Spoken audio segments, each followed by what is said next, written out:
मेरा नाम मरियम है। मेरी बड़ी बहन राहिला के लिए आज बहुत ही अच्छी और अमीर घराने से रिश्ता आया था, जो कि बहुत ही ज्यादा अमीर लोग थे। उनके 3 बेटे थे, जिसमें से सबसे छोटे बेटे के लिए ये रिश्ता आया था। बाकी 2 बेटे पहले से शादीशुदा थे और उनके घर में उनकी एक माँ भी रहती थी। मेरी बहन ने इस रिश्ते के लिए हाँ तो कह दी थी, लेकिन वो बहुत परेशान और खोई खोई हुई थी। हमारे घर में इनकार की गुंजाइश वैसे भी नहीं होती थी। अगर वो इनकार करती तो बाबा तभी उसकी शादी करा देते, क्योंकि पहले 2 बहनों के साथ भी यही हुआ था।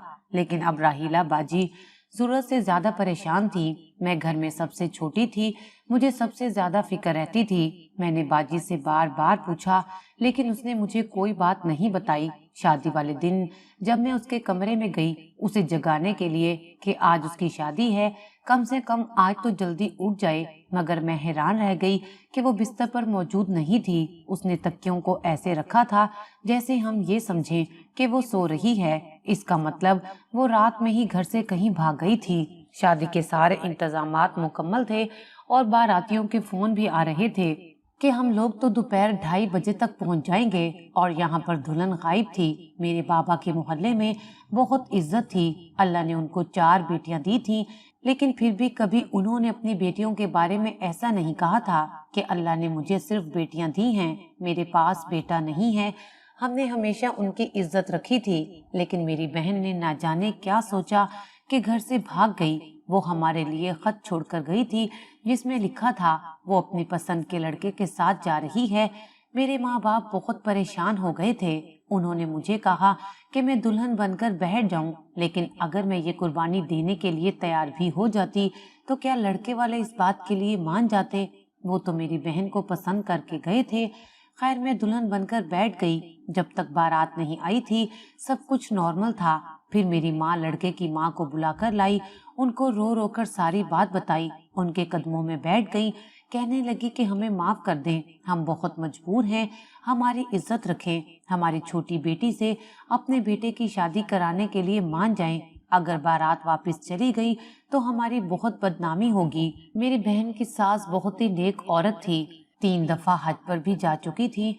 उन्होंने मेरी माँ के कंधे पर हाथ रखा और कहा कि आपको फिक्र की जरूरत नहीं है, इसमें आपकी गलती नहीं है। आपके साथ जो हुआ है आपकी बेटी ने किया है, इसमें आपका कोई कसूर नहीं है। आप फिक्र नहीं करें, हम आपकी छोटी बेटी को कबूल कर लेंगे और मैं भी अपने बेटे को समझा दूंगी। उन्होंने उसी वक्त अपने बेटे को सारी बात समझा दी। खैर, मेरी शादी हो गई और जल्दी जल्दी रुखसती भी, ताकि ज्यादा देर ना लगे और लोगों को बातें करने का मौका ना मिले। मेरे माँ बाप ने उन्हें कहा कि आपने हमारी इज्जत रख ली है, हमारी बेटी हमेशा आपका ख्याल रखेगी। मैंने भी कसम खाई थी कि जिस औरत ने मेरे घर की इज्जत बचाई है मैं हमेशा उसके साथ अच्छा सलूक करूंगी। मैं उस घर में चली गई। मैं अपनी सास के छोटे बेटे की बीवी थी। उन्हें अपने छोटे बेटे से बहुत मोहब्बत थी। उन्होंने कहा कि तुम्हें परेशान होने की कोई जरूरत नहीं है, मेरी दोनों बड़ी बहुएं बहुत ही अजीब हैं, मैं उनको पसंद करके लाई थी, लेकिन उन्होंने अपना रंग दिखा दिया। तुम उनकी बातें एक कान से सुनो, दूसरे कान से निकाल देना, ये तुम्हारा अपना घर है।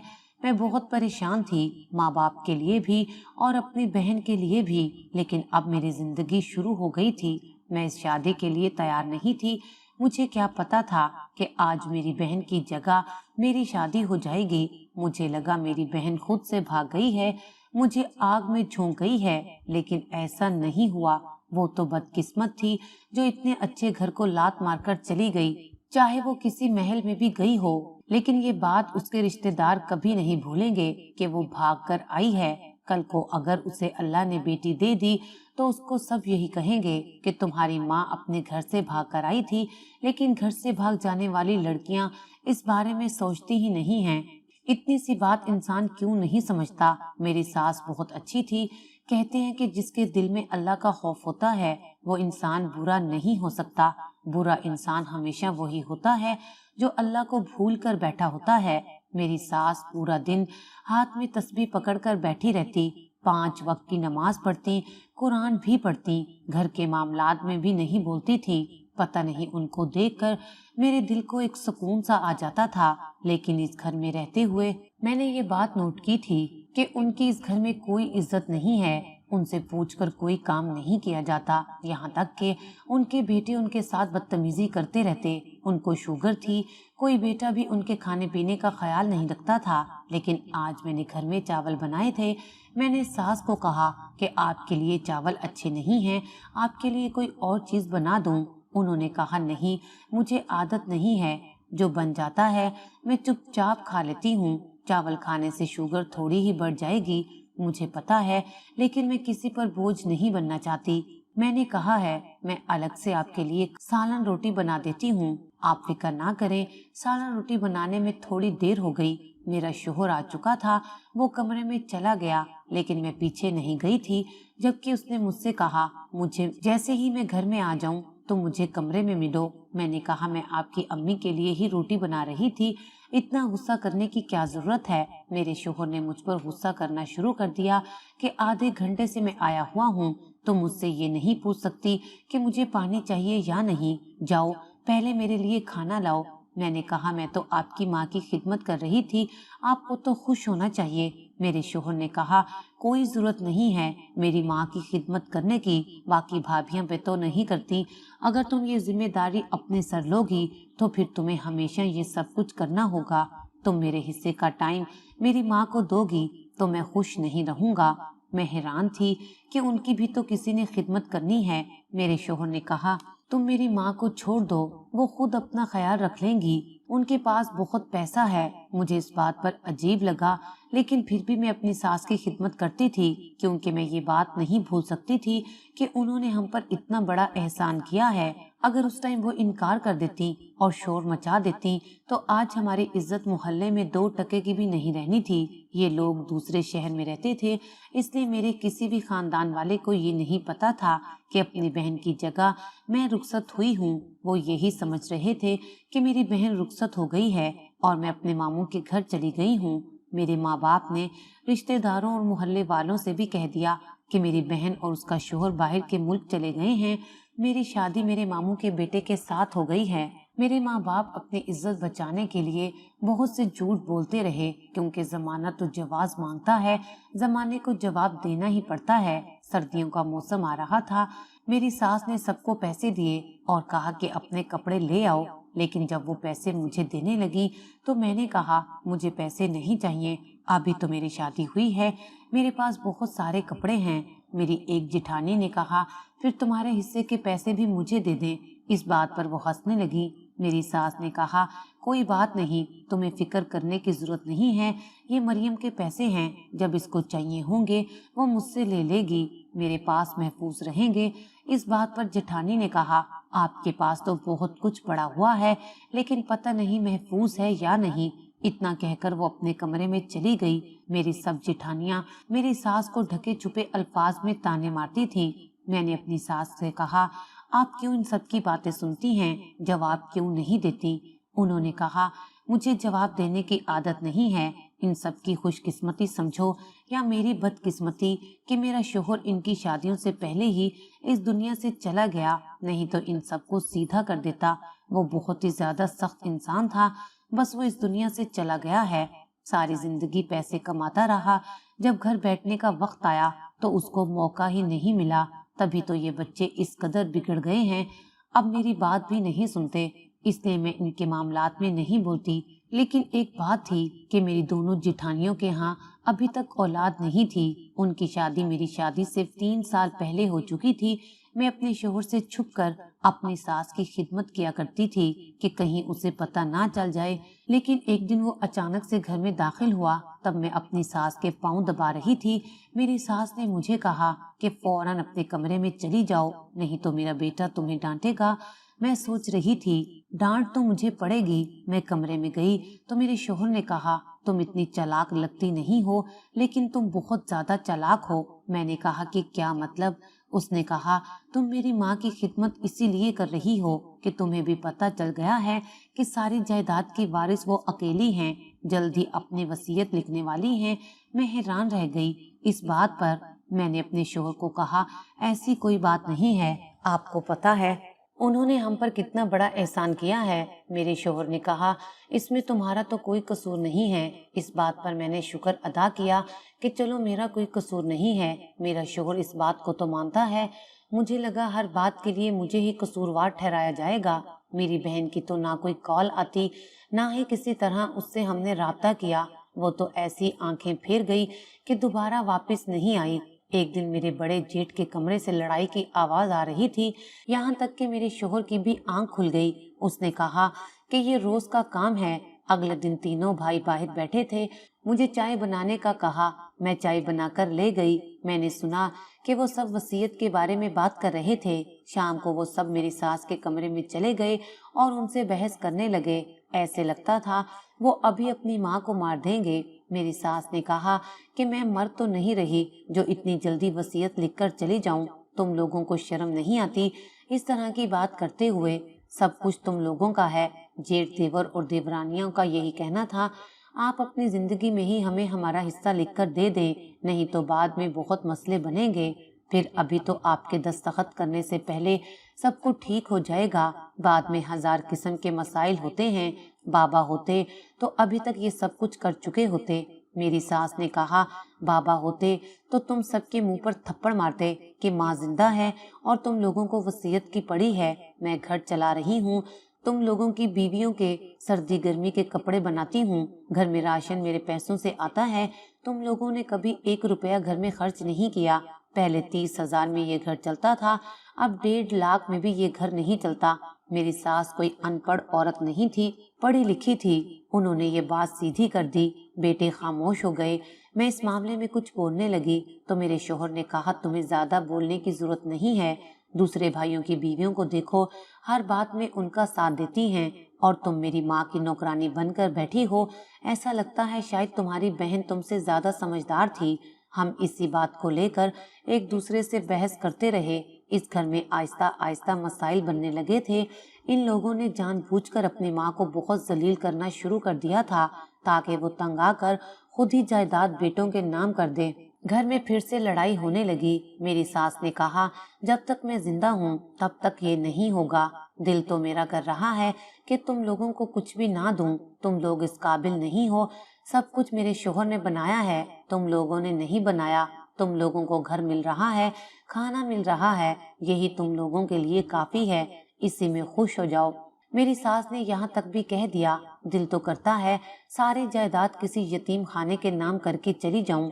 मेरी सास बहुत ज्यादा परेशान रहती थी कि इंसान बच्चों को कितनी तकलीफ से पैदा करता है, उसके बाद भी तकलीफ उठाता है। जब तक जिंदा रहता है बच्चों के बारे में सोचता रहता है।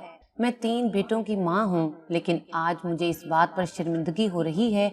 उधर बेटों ने प्लान बना लिया था कि कागजात बनवा लेते हैं, इस पर अम्मा के दस्तखत की बजाय अंगूठा लगवा लेते हैं। उनको पता भी नहीं चलेगा, जबरदस्ती अंगूठा लगवा लेंगे। लेकिन ये बात मेरी सास ने सुन ली थी। अपने बेटों को बहुत बातें सुनाई, यहाँ तक कि वो रो कर बेहोश हो गईं। उन्होंने कहा, मेरी औलाद अब इस हद तक गिर गई है कि अब हर हद पार कर सकती है। उनकी बीवियां दिन रात उनके दिमाग खराब करती हैं। मेरा शोहर भी उन्हीं की बात सुनता था। मेरी सास ने कभी किसी बहू के साथ कोई बदतमीजी नहीं की थी, कोई बुरी बात नहीं की थी, फिर भी वो सब उनकी दुश्मन बनी हुई थी। ये सोचकर मुझे बहुत बुरा लगता था। एक रात घर में बहुत लड़ाई हुई, सबने अपनी अपनी हदें पार कर दी। आज तीनों बेटों ने अपनी माँ पर हाथ उठाया था। मेरी तो आंखों में आंसू आ गए। मेरी सास की तबीयत खराब हो गई। मैं उनकी तबीयत का पता करने के लिए गई। उन्होंने कमरे को अंदर से लॉक लगा लिया था। मैंने सोचा वो शायद बहुत परेशान हैं। मैंने उनको तंग करना मुनासिब नहीं समझा। मैं भी सो गई। जब से मेरी सास को पता चला था कि उनके बेटे इस हद तक गिर चुके हैं, वो बहुत ज्यादा उदास रहती थी, किसी पर भी भरोसा नहीं करती थी सिवाय मेरे। एक दिन मेरे शोहर ने कहा, अम्मा तुम पर भरोसा करती हैं, हमारे हाथ से पानी लेकर भी नहीं पीती। तुम उसको किसी तरह बेहोशी की दवा दे दो ताकि हम उनका अंगूठा लगवा लें। मैंने कहा, मैं ऐसा बिल्कुल भी नहीं करूंगी। मेरे शोहर ने कहा कि इसमें तुम्हारा ही फायदा है। मेरे पास दौलत आएगी तो तुम्हें भी मिलेगी। बाकी भाइयों की बीवियों को देखो कितनी समझदार हैं। बस मेरी किस्मत फूट गई है। जो मुझे तुम मिल गई हो। बस करो ये दिखावा करके तुम्हें कुछ नहीं मिलेगा। वो तुम्हारी सास है और सास और बहू में कभी भी दोस्ती नहीं हो सकती। मेरे शोहर ने मुझे पहले बहुत प्यार से समझाया, मैंने साफ इनकार कर दिया। फिर उसने मुझे बातें करना शुरू कर दी कि मैं तुम्हें तलाक दे दूंगा। मैंने कहा, आप जैसे इंसान के साथ रहने से अच्छा है मुझे तलाक ही मिल जाए। जो अपनी माँ के साथ धोखा करने को तैयार है कल को बीवी को भी बेच देगा। इस बात पर मेरे शोहर ने मेरे मुंह पर थप्पड़ मार दिया। मेरी सास ने देख लिया। उन्होंने कहा, ये तुम्हारे चेहरे पर क्या हुआ है? मैंने कहा, मैं गिर गई थी। उन्होंने कहा, बेटी मैं 70 साल की होने वाली हूँ, मुझे पता है तुम गिरी नहीं हो।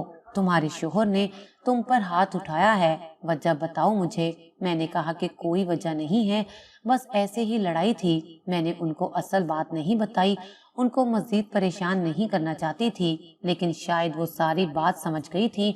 मुझे देखते ही उनकी आंखें भर आई थी। इस तरह दिन गुजरने लगे। एक दिन न जाने क्या हुआ, मुझे वक्त से पहले ही नींद आ गई, लेकिन आधी रात को अपनी सास के चिल्लाने पर मेरी आंख खुल गई। मैं भागकर अपनी सास के कमरे में गई। मैंने देखा तीनों भाई और दोनों भाभियां वहीं खड़ी थीं। मैं हैरान हुई कि अब क्या हो रहा है। सामने का मंजर देखा तो सब समझ गई। मेरे कदमों तले से जमीन निकल गई। मैंने ज़ारों कतार रोना शुरू कर दिया। वो अपने मकसद में कामयाब हो गए थे। उन्होंने अपनी माँ से जायदाद के कागजात पर दस्तखत करवा लिए थे और अपनी माँ की टांग तोड़कर उसे घर से बाहर निकाल दिया। सुबह की रोशनी फैल गई थी। मेरी सास घर में नहीं थी। दरवाजा खुला था। बाहर सहन में उनको घसीटने के निशानात जमीन पर साफ दिखाई दे रहे थे। तीनों भाई बहुत ज्यादा खुश थे। उनके हाथ में कागजात आ गए थे। जब मैंने उनको कहा कि आपने अपनी माँ के साथ बहुत बुरा किया है, अल्लाह ताला कभी आपको माफ नहीं करेगा, ये सुनकर मेरे बड़े देवर ने मेरे शोहर को कहा कि दौलत तुम्हारे पास बहुत है, इस जैसी 10 मिल जाएंगी। मैं तो कहता हूँ इसको अभी फारिग करो, नहीं तो कल को ये बात सबको बता देगी। मैं कहना तो बहुत कुछ चाहती थी, लेकिन उस वक्त मेरे दिमाग में यही बात चल रही थी कि मैं जाकर अपनी सास की मदद करूं, जिनके साथ इन सब ने बहुत बुरा किया था। जायदाद अपने नाम करवाने के बाद उन्हें घर से बाहर फेंक दिया था। मैं फौरन घर से बाहर निकल कर जाने लगी। जाने से पहले मैंने इतना जरूर कहा, तुम लोगों ने जो किया है इसकी सजा तुम्हें जरूर मिलेगी। उन्होंने कहा, अपनी आंखें खोलकर देखो, हमारे हाथ में इस वक्त करोड़ों की जायदाद के कागजात हैं, हमें सजा नहीं मजे मिलने वाले हैं। मेरे शोहर ने कहा, मैं तुझे तलाक देकर तेरे घर भेज दूंगा और तेरे घर वालों को बदनाम कर दूंगा। मेरी आंखों में आंसू थे। मैं फौरन उस घर से बाहर निकल गई और अपनी सास को तलाश करने लगी। लेकिन जैसे ही मैंने घर से बाहर कदम रखा, मैंने अपने दोनों कानों पर हाथ रख लिए, क्योंकि जमीन बुरी तरह से हिलना शुरू हो गई थी। शायद जंजला आ गया था। मैं वहां से भागने लगी। इतना भयानक जंजला मैंने पहले कभी नहीं देखा था। यहाँ तक कि मैं काफी दूर चली गई। थोड़ी देर बाद इतना जोरदार धमाका हुआ कि मेरे कान बंद हो गए। बहुत से घरों की दीवारें गिर गई थी, लेकिन हमारा घर पूरी तरह से जमीन बोस हो गया था। जब मैंने ये मंजर देखा तब मैं हैरान रह गई। उसके बाद मेरी नजर आसमान की तरफ ही गई थी कि क्या ये इन लोगों को सजा मिली थी, क्योंकि घर को देखकर तो ऐसा ही लग रहा था कि कोई भी जिंदा नहीं बचा होगा। शायद मेरी जिंदगी लिखी थी। जो मैं फौरन इस घर से बाहर निकल आई। मैंने अपनी सास को तलाश कर लिया, उनको अस्पताल पहुंचाया, उनका इलाज करवाया। कुछ दिन बाद मेरी सास को पता चल गया कि उनके दोनों बड़े बेटे इस दुनिया से चले गए हैं और छोटे बेटे की दोनों टांगे टूट गई हैं। वो जिंदा था मगर कुछ बोल नहीं रहा था। ये खबर मैंने सास को बताई तो वो खामोश हो गई। ऐसा लगता था या तो वो सदमे में हैं या उनको कुछ समझ नहीं आ रहा कि क्या करूं। 3 महीने की बीमारी के बाद मेरी सास ठीक हो गई, मगर मेरा शोहर भी इस दुनिया से चला गया क्योंकि उसकी हालत बहुत बुरी थी। अब मैं अपनी सास के पास उनके एक दूसरे घर में रहती हूँ, जो पहले उन्होंने किराए पर दिया हुआ था। मैं उन्हें अकेला नहीं छोड़ सकती। उनको कहा है वो मेरे साथ मेरे घर चलें। मेरे माँ बाप को भी इस बात से कोई मसला नहीं था, मगर मेरी सास ने कहा अब वो यहीं रहेंगी। उनके बेटों ने लालच की इंतहा कर दी थी, लेकिन उनको फौरन ही सजा मिल गई। अल्लाह ताला ने दिखा दिया, जब किसी माँ का दिल दुखाया जाता है तो वो सजा देने में देर नहीं करता।